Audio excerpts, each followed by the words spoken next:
wabarakatuh. Kembali lagi bersama saya Juni Rahwanti. Hari ini saya akan membahas mengenai materi himpunan. Jadi, satu bab pada himpunan akan saya bahas sampai selesai pada video kali ini. Oke, langsung saja tanpa berlama-lama. Untuk yang pertama, kita akan membahas apa sih himpunan itu.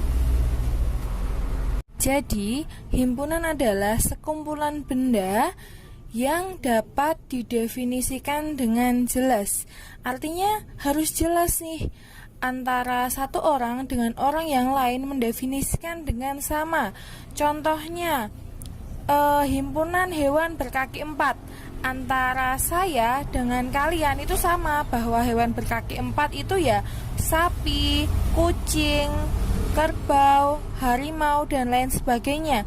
Kalau misalkan himpunan siswa yang pandai, nah pandai di sini menurut saya dan menurut kalian itu beda.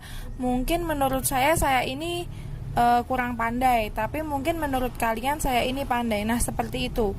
Hal-hal yang ambigu atau yang menurut saya dan menurut kalian berbeda itu bukan termasuk himpunan. Jadi himpunan itu yang sudah didefinisikan dengan jelas. Kita dapat menyebutkan satu persatu antara satu orang dengan orang yang lainnya itu berpendapat yang sama. Itu definisi dari himpunan ya. Oke, untuk menyatakan sebuah himpunan, untuk menyatakan anggotanya, kita dapat menuliskan menggunakan 3 cara. Yang pertama itu menggunakan kata-kata, yang kedua itu dengan notasi pembentuk himpunan, dan yang ketiga dengan cara mendaftar atau menyebutkan anggota-anggotanya. Oke, langsung saja ke contohnya. Untuk yang pertama itu menggunakan kata-kata. Contohnya ada sebuah himpunan A. Dan A itu misalnya himpunan bilangan asli kurang dari 7 misalnya ya. Ini yang dengan kata-kata. Kemudian yang B dengan notasi pembentuk himpunan. Misalnya sama ya, dari yang kata-kata ini akan kita ubah ke notasi pembentuk himpunan. Jadi himpunan A. Oh iya, untuk himpunan selalu diberi tanda kurung seperti ini ya. Pasti nulisnya gini, X sedemikian hingga, garis lurus ini bacanya sedemikian hingga. X yang belakang dulu yang didefinisikan, kurang dari 7, kurang dari 7, koma, ini huruf E angka 7, X bilangan asli elemen ya, seperti huruf E besar ini elemen bilangan asli, kurang lebih seperti ini ya. Kemudian yang ketiga itu dengan cara menyebutkan anggotanya. Jadi A itu isinya apa aja? Kalau himpunan bilangan asli kurang dari 7, bilangan asli itu dimulai dari angka 1. Jadi 1, 2, 3, 4, 5, 6. Nah, karena kurang dari 7, di sini hanya kurang dari, bukan kurang dari sama dengan, maka angka 7 tidak masuk. Jadi cukup sampai di angka 6. Nah, ini ketiga cara untuk menuliskan himpunan. Saya kasih contoh satu lagi ya. Misalkan A itu adalah nama himpunan, nama bunga gitu ya. Nah, maaf tadi kan sudah A, sekarang B. Oke, kita definisikan X sedemikian hingga. X karena kan hanya satu ini ya, satu syarat ya, himpunan nama bunga aja.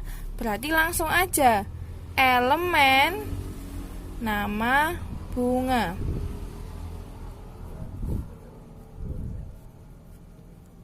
Saya ulangi, yang garis lurus ini bacanya sedemikian hingga, yang ini bacanya elemen atau bagian dari. Ya, jadi X itu adalah nama bunga, maksudnya seperti itu. Berarti kalau dengan menyebutkan anggotanya apa aja sih bilangan nama bunga itu? Misalnya mawar, melati, Kamboja. Misalnya hanya ini ya. Nah, gitu. Ini ketiga cara untuk menyatakan suatu himpunan ya. Paham sampai di sini? Materi selanjutnya yaitu banyaknya anggota suatu himpunan atau biasa dilambangkan dengan NA. Itu sepertinya mudah sekali. Kita hanya menghitung banyaknya anggota pada suatu himpunan. Contohnya adalah himpunan nama-nama hewan berkaki 4 berikut. Ya, ada harimau, gajah, kemudian kucing, kemudian sapi, dan kerbau. Jadi ada berapa anggota? Ya, 5 anggota. Jadi NA-nya atau banyaknya anggota ya 5 gitu ya. Tergantung banyaknya anggota, disimbolkan dengan NA. Ya, jangan bingung. Oke. Kita lanjut ke materi selanjutnya, yaitu apa aja sih macam-macam himpunan itu, macam-macam istilah pada himpunan yang sering digunakan. Yang pertama adalah himpunan kosong. Himpunan kosong itu himpunan apa sih? Jadi himpunan kosong itu adalah himpunan yang tidak mempunyai anggota. Contohnya, himpunan tumbuhan yang bisa berjalan. Nah, kita tahu bahwa tumbuhan itu tidak bisa berjalan. So, ya ini merupakan himpunan kosong, nggak ada anggotanya. Contoh lagi, himpunan siswa perempuan di SMP ITA Najah yang tidak mengenakan hijab.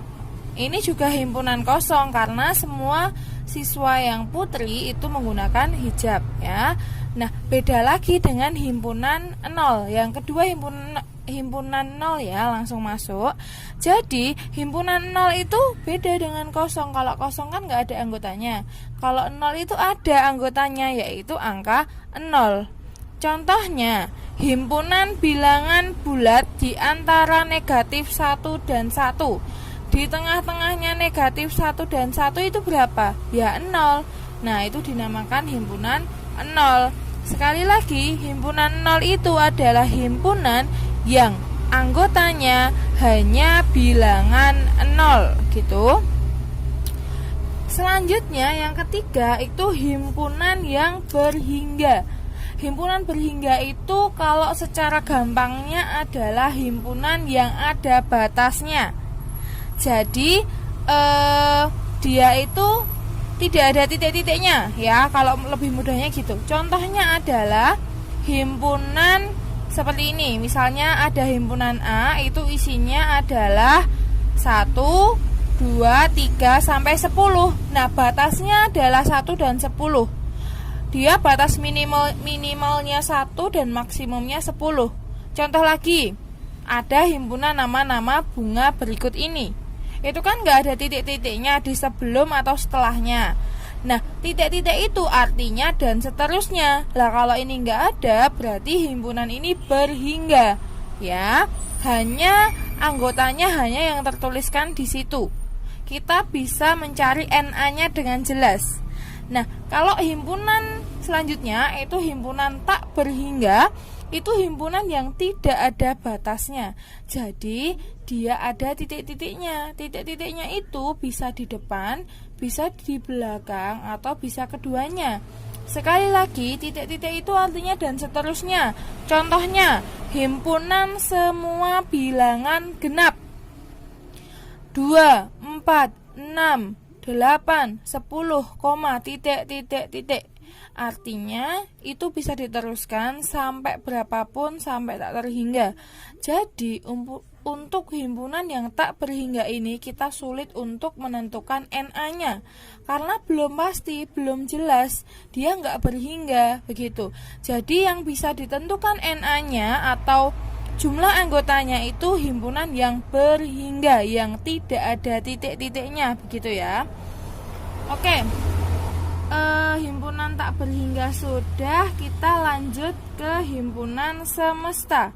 Himpunan semesta adalah himpunan yang memuat semua anggota yang sedang dibicarakan.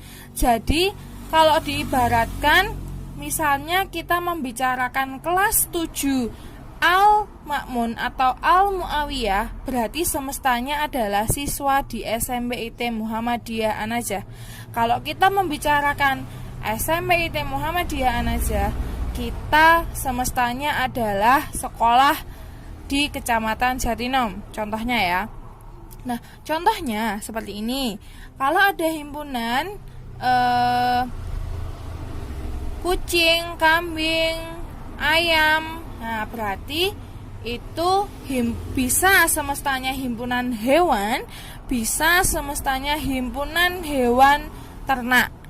Ya, yang penting semesta itu mencakup semua yang sedang dibicarakan atau mencakup semua anggota-anggotanya. Itu mengenai semesta ya. Semesta itu lingkupnya harus lebih luas. Oke. Nah, setelah semesta kita masuk ke himpunan bagian. Himpunan bagian itu adalah sebuah himpunan dengan banyak anggotanya itu N. Intinya gini, himpunan bagian itu anggotanya pasti ada di anggota himpunan yang aslinya gitu. Nah, banyaknya anggota himpunan bagian itu dinotasikan dengan 2 pangkat N. Ya, ingat N tadi jumlah anggotanya. Jadi misalkan ada himpunan seperti ini. Nah, anggotanya ada 4. Berarti nanti jumlah himpunan bagiannya itu ada 2 pangkat 4. 2 pangkat 4 berapa? 2 pangkat 4 berarti 2 kali 2 kali 2 kali 2 sama dengan 16. Oke, jadi banyaknya himpunan bagian ada 16. Nah, nyambung dari himpunan bagian ada yang namanya himpunan kuasa, power set nama lainnya, atau disimbolkan dengan PA. Jumlahnya NPA. Jadi N itu berhubungan dengan jumlah. Oke, langsung saja kita bahas. Untuk himpunan kuasa ini agak panjang karena kita memanfaatkan segitiga Pascal. Bingung ya? Oke, let's kita bahas untuk himpunan kuasa ini ya. Oke, tadi himpunan kuasa itu disimbolkan dengan PA. Gini ya. Nah, himpunan kuasa tadi yang seperti apa? Himpunan kuasa tadi adalah himpunan kumpulan dari semua himpunan bagian begitu. Nah, himpunan bagian. Nah, jadi gini contohnya. NPA. Ini jumlahnya. Jumlah. Kalau ada N itu pasti jumlah ya. Nah, contohnya ada himpunan A itu 1 dan 2. Isinya begitu ya. Nah, berarti himpunan bagiannya itu ada atau PA-nya, himpunan kuasanya. Jadi gini, himpunan kuasa itu semua dari himpunan bagian. Nah, gitu ya. Jadi kumpulan semuanya. Yang pertama pasti himpunan kosong. Himpunan kosong disimbolkan dengan seperti ini, 0 dicoret. Kemudian himpunan yang isinya 1 anggota, berarti angka 1 sendiri, angka 2 sendiri.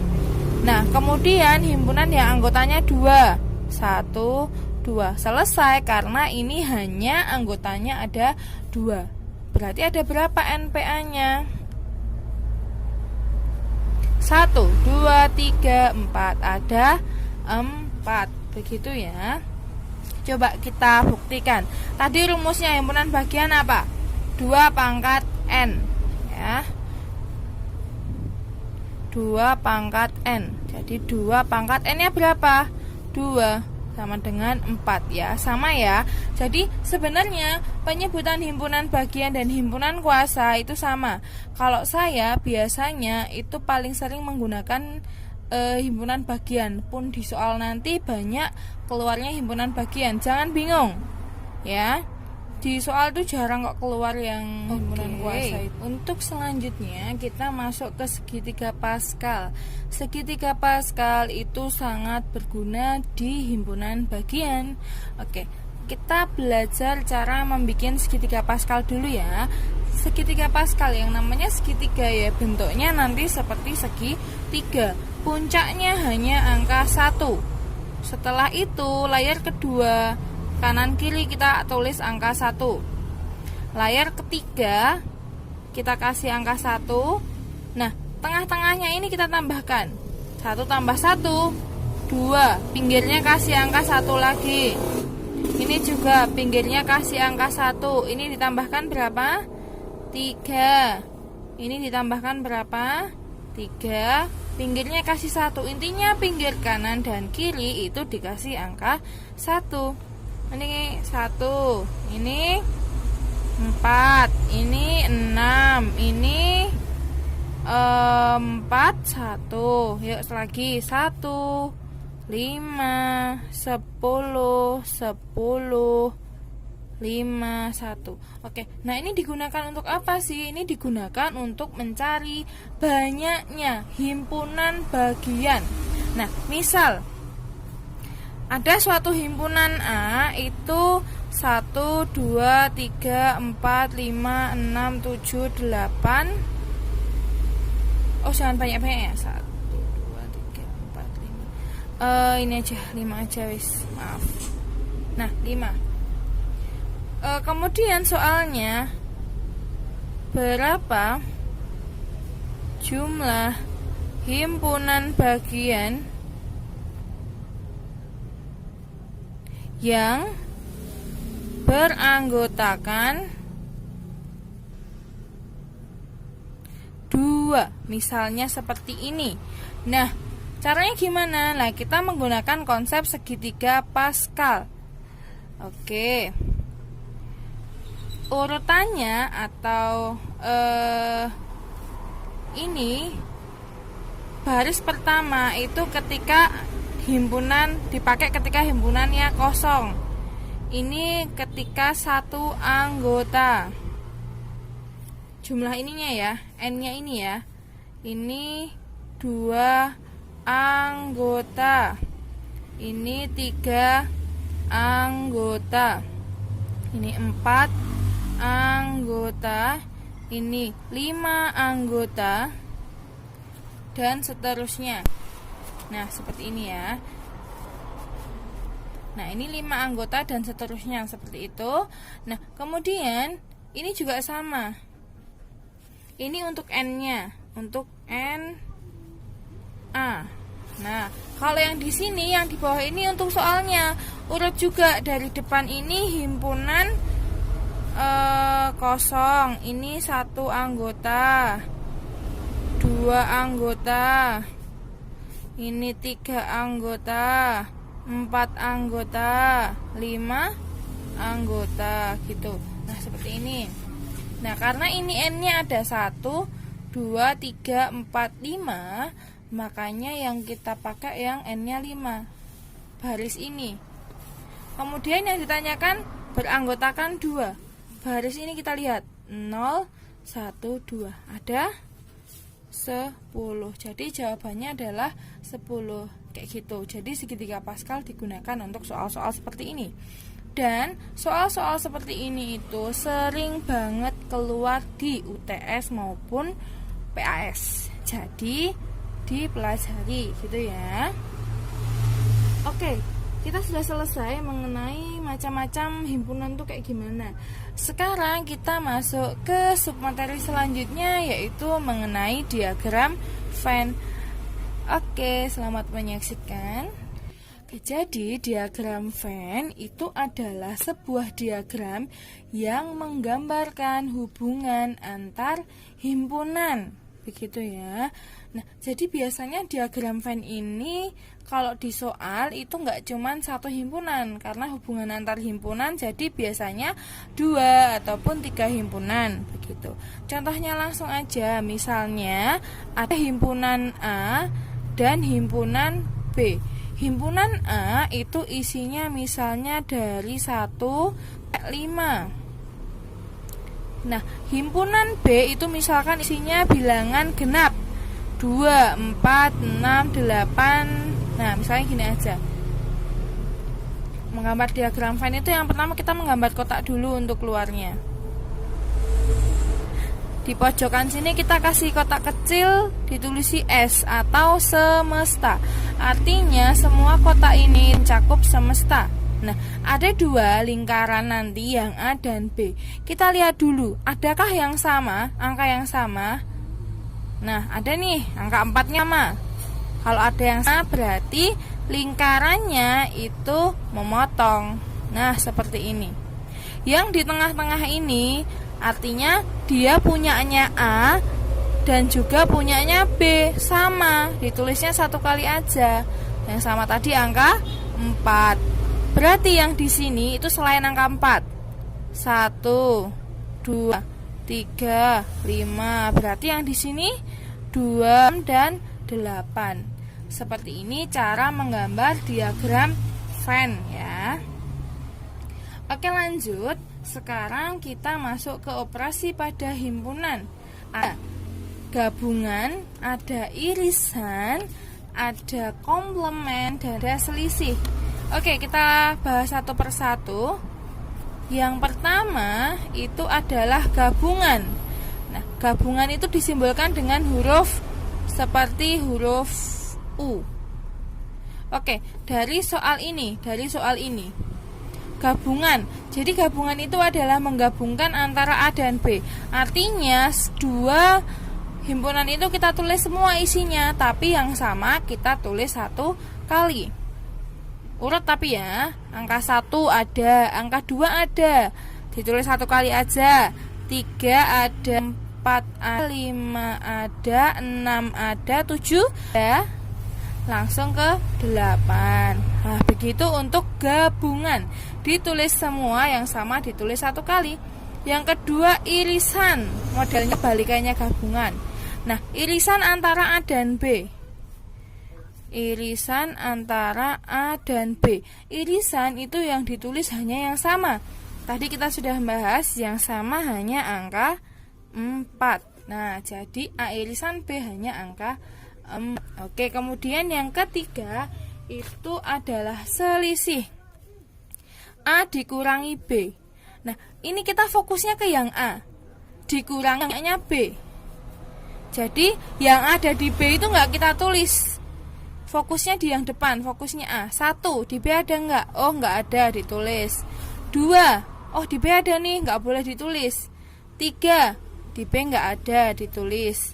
4, oh di B ada, nggak usah ditulis. 5, di B nggak ada, ditulis.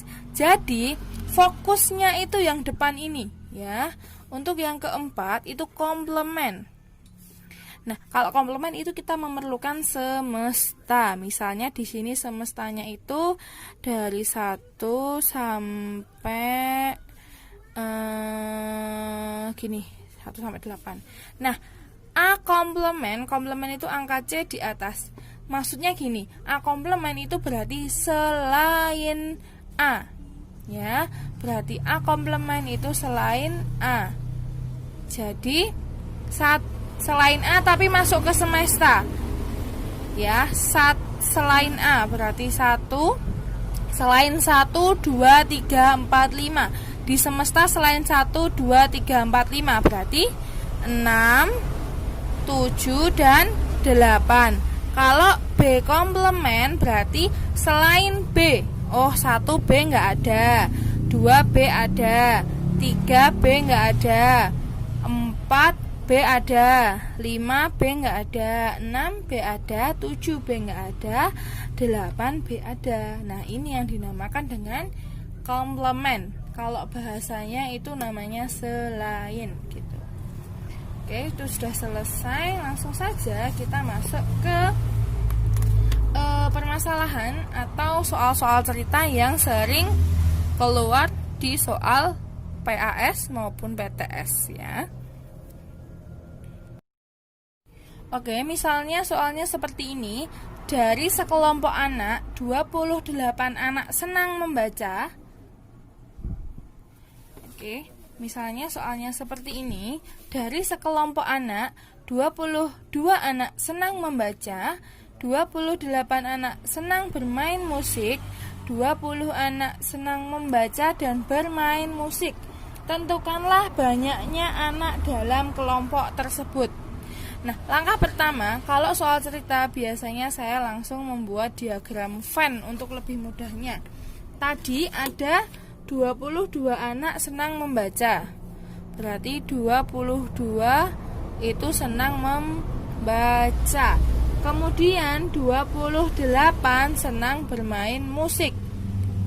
Nah, kemudian ada 20 anak suka keduanya.